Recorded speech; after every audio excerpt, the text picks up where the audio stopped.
And you might feel a little foolish that you stepped out.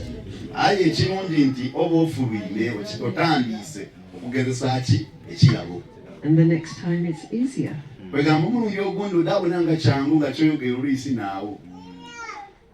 So we're going to practice in a safe space. We're not going to bring anything that is embarrassing or hurtful to the person.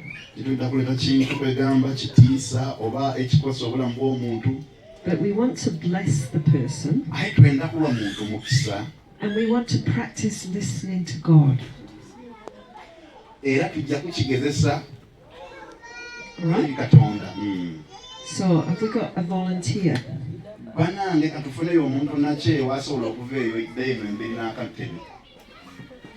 You want to volunteer? So, do you want to bring the chair up here? Just get in a position where most people can see you.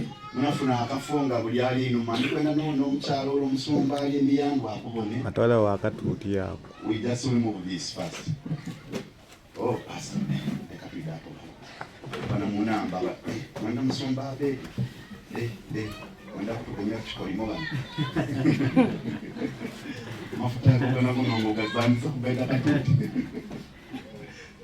so I want you to look at this man.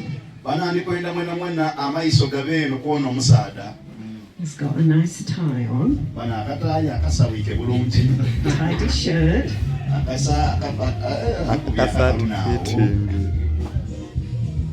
And I want you to ask God for some information about him.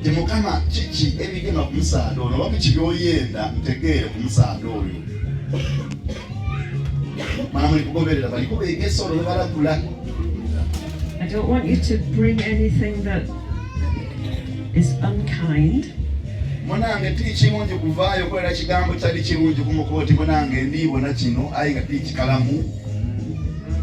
It might be just something simple like your favorite color is blue.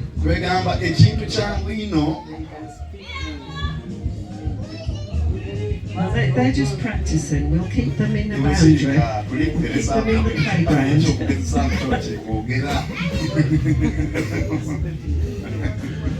So it might be something simple like, your favorite color is blue. What's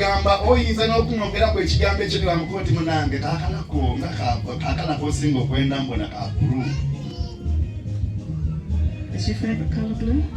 No.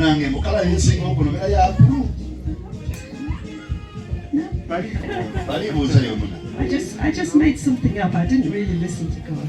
That you know. It's so,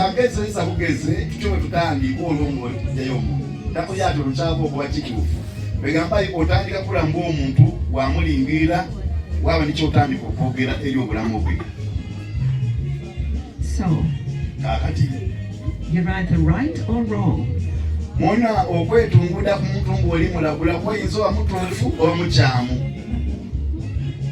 So listen to God and ask for something about this man. Buuza Katonda mwene kutonda muntu oyo kuba n'asinga omutegeera akukobera ebimuke makulu oteetongula. By the way, eri abantu abandi twali eyo mpegana abantu abandi abalagula alingira yabona omusaada asobola obona omuntu kubanga ali alaate otandika kulagula.